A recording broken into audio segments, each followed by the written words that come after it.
Olá, aluna. Olá, aluno. Bem-vindo a mais uma aula de física aqui pela plataforma Gonçalves Dias.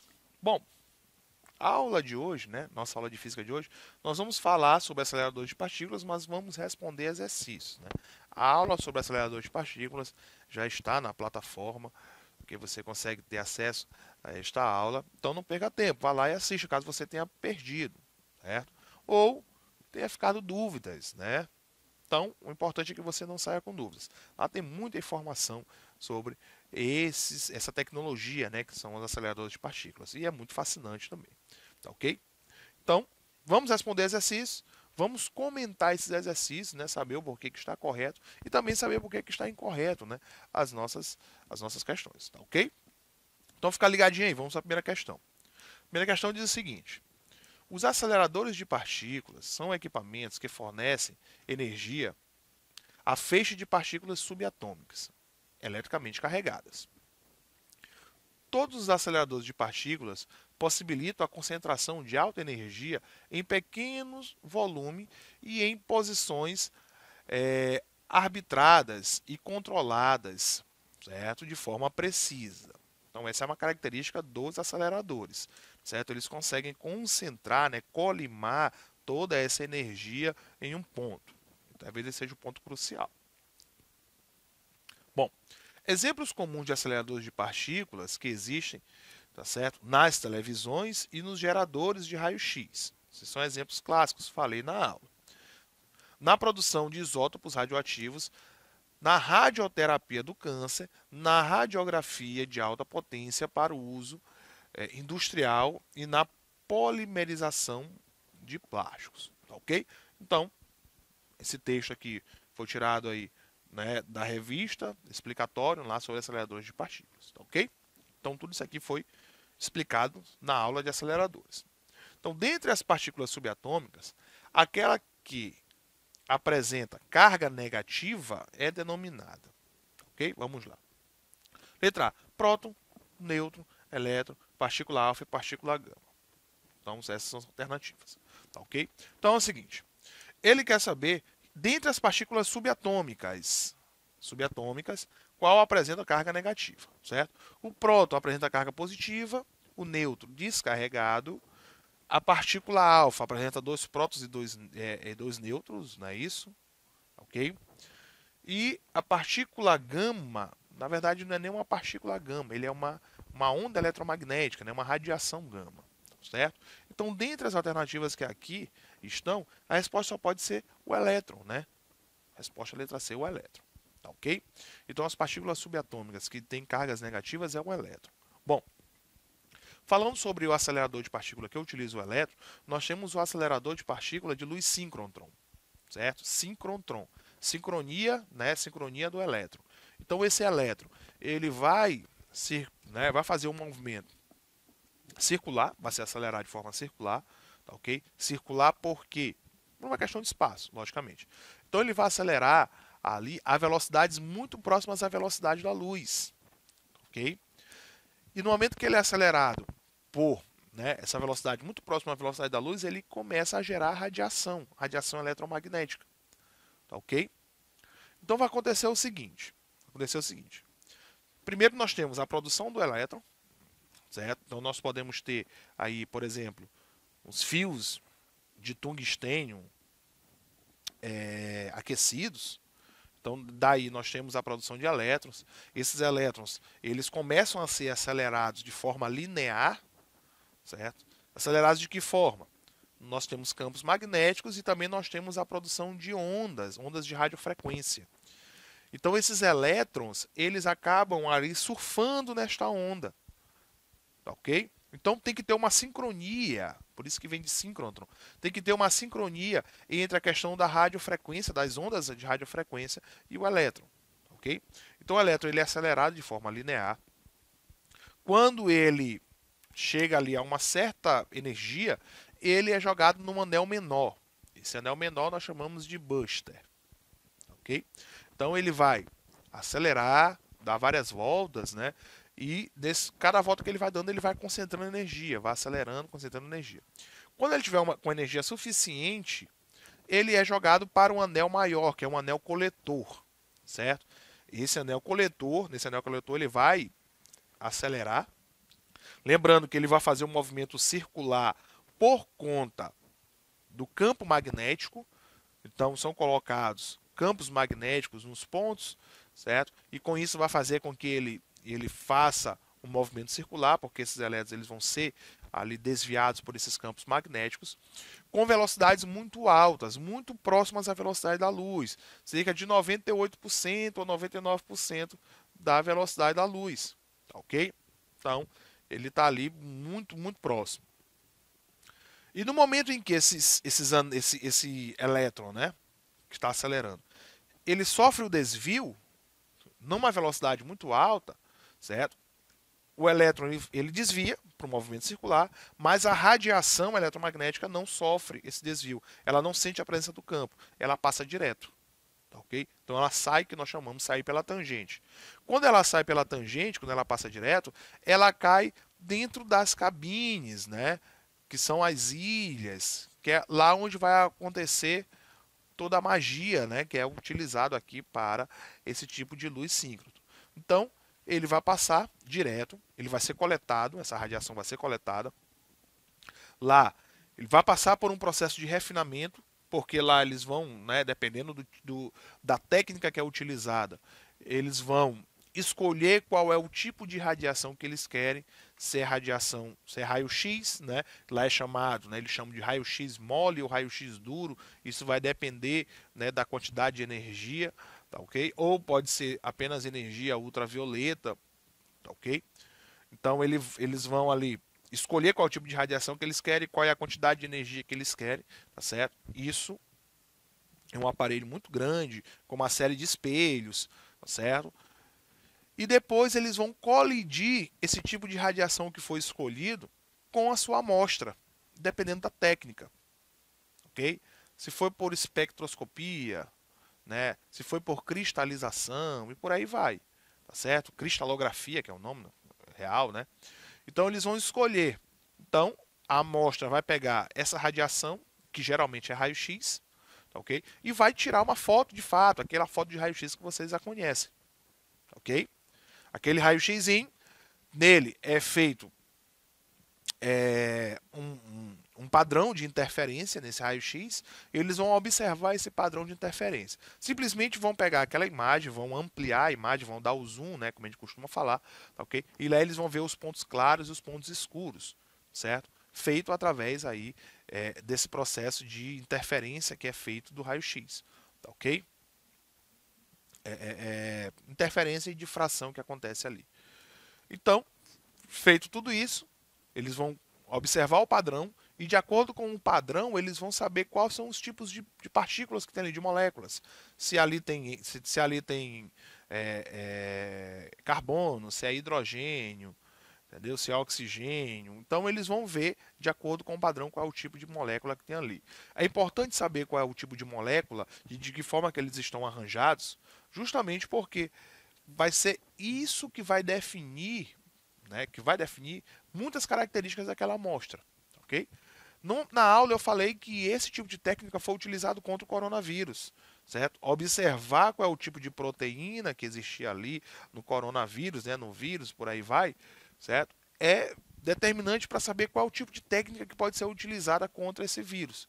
Então pegou-se essas amostras, colocou-se dentro do acelerador de partículas, né? Na verdade não é dentro do acelerador, quando a gente fala dentro do acelerador, não é nos anéis, mas são nessas cabines, nessas ilhas, ok? Em que eles vão fazer ali toda essa observação, utilizando uma dessas técnicas, né? Para saber qual é aí, não é, de que forma que estão arrumadas aí essas proteínas dentro desses vírus e bactérias e por aí vai, tá ok? Então, isso é feito aqui no Brasil. Aqui no Brasil nós temos tecnologia, nós temos o Sirius, que é um acelerador síncrono, né, de nível, chamamos aí de nível 4, né? Esse de nível 4, ele é o maior que tem no mundo, ele é o mais top, o mais de melhor tecnologia, tá ok? Então o Brasil ele acaba tendo né, esse protagonismo quando se fala dessa questão de acelerador de partículas de luz síncrotron. Tá, ok? Nós temos também outros trabalhos lá, por exemplo, a questão do pré-sal, né? O pré-sal, a própria Petrobras, que leva essas amostras de rocha para lá para saber qual tipo de rocha que está se falando, tá certo? Para poder saber qual é o melhor tipo de escavação que vai se fazer para poder chegar naquela reserva de petróleo, tá, ok? Dentre outras coisas também, a própria questão da utilização da cana para poder ter o etanol. Então tudo isso é feito dentro desses ambientes controlados, tá, ok? Tudo isso é feito dentro desses ambientes, certo? Então, para isso que serve esse tipo de aceleradores de partículas. Então, nós avançamos bastante com coisas, né, com fármacos, com a questão do agro, porque é a ciência dando o pontapé, não é? A ciência empurrando esse tipo, né, com as pesquisas, tá, ok? Para poder a gente ter aí um avanço, certo? E nós utilizamos no acelerador síncrono o elétron. Ok? Então, por isso que eu estou falando desse acelerador, porque aqui nós temos o elétron. Então, lá é utilizado o elétron para isso. Então, exercício 2. Em relação aos aceleradores de partículas, assinale as alternativas corretas. Então, 1. As partículas, né, projéteis, usadas em reações de transmutação artificial, precisam ser aceleradas para vencer as forças de repulsão do núcleo-alvo, certo? E penetrá-los. Ok? Isso nós estamos falando de uma transmutação artificial, certo? 2. Nos aceleradores lineares, os projéteis ganham aceleração à custa de impulsos elétricos sucessivos. Cuidado. 4. Aceleradores de Van der Graaf geram íons como partículas projéteis. 8. O nêutron é uma partícula mais utilizada na reação de transmutação artificial, porque é a que ganha mais velocidade nos aceleradores de partículas. Né? E a 16, né? No síncrotron, as partículas adquirem aceleração centrífuga. Então vamos ver aí quais estão corretas e quais estão erradas e saber o porquê. Né? Então vamos lá. Então nós temos correto 1, 2 e 16. Né? 1. As partículas projéteis usadas em relação de transmutação artificial precisam ser aceleradas para vencer as forças de repulsão do núcleo-alvo e penetrá-los.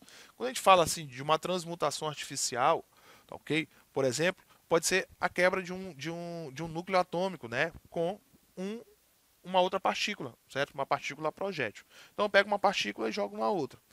Certamente que os seus núcleos, eles, como tem a presença de prótons, né, prótons em uns núcleos, são prótons e nêutrons, esses núcleos eles vão ter aí uma força de repulsão causada por essas partículas positivas, que estão concentradas em seus núcleos.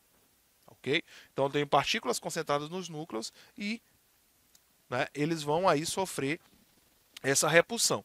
Então, esse acelerador de partícula, ele é utilizado também para isso, né? Essas partículas elas vão ser aceleradas justamente para vencer essa força de repulsão. Então elas vão ser arremessadas aí, aceleradas com velocidades muito altas, justamente para vencer isso. Tá, ok? No 2. Nos aceleradores lineares, os projéteis ganham aceleração à custa de impulsos elétricos sucessivos. Não só de impulsos elétricos, mas também de impulsos magnéticos. Tá, ok? Então nós temos a presença de campos elétricos e campos magnéticos que fazem isso. Dependendo do tipo de acelerador, nós temos também a presença de radiofrequência, né? A presença de ondas de radiofrequência que vão fazer isso. Ok? No caso do 16, no acelerador síncrotron, as partículas adquirem aceleração centrífuga. Sim, certo? Centrífuga é fugir do centro, tá certo? Fugir do centro. Então eles vão acelerar, tá, ok? No momento que eles vão acelerando, eles vão ganhando energia, vão pegando aí raios maiores, em diâmetros maiores, tá, ok? E a tendência mesmo é fugir. Então o síncrotron é para manter ele no movimento circular, certo? Porque a tendência dele é fugir pela tangente. No acelerador síncrotron, essa radiação não sente a presença do campo magnético, como foi dito anteriormente. Por isso que ela sai pela tangente. Tá, ok? No caso do 4 e do 8, ó, Aceleradores de Van der Graaf geram íons como partículas projéteis. Não são íons, certo? Ele vai gerar ou prótons ou elétrons. No caso, vai depender ali, né, da correia, do material da correia com o material do pente, né? Então ele vai fazer ali essa separação por atrito, dependendo dos materiais. Aí nós vamos ter, né, dentro de uma série, quem fica positivo e quem fica negativo. Ok? No caso do 8, o nêutron é uma partícula mais utilizada, é a partícula mais utilizada em reação de transmutação artificial, porque é a que ganha mais velocidade nos aceleradores de partículas. Bom, gente, um acelerador de partícula, como nele é utilizado campos elétricos e magnéticos, além da radiofrequência, dependendo do acelerador, essas partículas elas precisam ser carregadas para poder sentir a presença desse campo elétrico e do campo magnético. Então a gente não pode acelerar uma partícula descarregada utilizando campos elétricos e magnéticos, porque eles não vão acelerar, eles não vão sentir a presença daquilo ali, certo? Então para que ele sinta, né, para que essa partícula sinta que ali ela, né, tem a presença desses, né, presença acelerada, ela precisa sentir a presença desses campos, certo? O campo elétrico e do magnético. Então tem que ser uma partícula carregada para que isso aconteça, certo? Não uma partícula descarregada. Então por isso que não pode ser um nêutron, por isso que a letra, né, por isso que a afirmação 8, né, ela está incorreta. Tá OK? Então vamos para a questão 3. Escolha a alternativa que preencha corretamente a lacuna. Físicos anunciaram neste domingo, dia 22, ter aprendido mais sobre o... Aí tem aí a nossa lacuna, né? Partícula subatômica que torna a existência de massa possível, por esta razão é apelidada de partícula de Deus. Descoberta, considerada revolucionária, anunciada há quase 2 anos. Experimentos feitos no Grande Colisor de Andros, que é o LHC, certo? O acelerador de partículas situado na fronteira franco-suíça, onde a descoberta foi feita. Então, né, site do G1 aí de 2014. Tá OK? Então existe uma partícula aqui que é chamada partícula de Deus, que foi descoberto, né? Foi a grande descoberta do LHC, certo? Então quais são das alternativas? Quais são essas? O graviton, o quark, o neutrino, o fóton ou o bóson de Higgs, certo? Gente, essa partícula de Deus, que é chamada partícula de Deus, tá certo? Ela foi uma descoberta feita no acelerador de partículas, no LHC, foi uma teoria já de muitos anos, tá OK? E que somente agora, né, agora há pouco tempo, né, há poucos anos, acabou sendo descoberta mesmo a sua existência, vista, né, feito dados científicos de que tem mesmo aquela partícula, certo? E essa partícula foi o bóson de Higgs, certo? A alternativa é a letra E, o bóson de Higgs. Esse bóson de Higgs é chamado partícula de Deus. Ele fala que a partir dela, certo? A partir dessa partícula subatômica, torna a existência de massa possível, certo? Então essa partícula de Higgs, ela é uma partícula que vem após o Big Bang, né? Então tem a presença dessa partícula subatômica, né? Assim dizia a teoria, né? A partícula subatômica é a partir daí, nessa partícula subatômica, que dá a existência de massa, OK?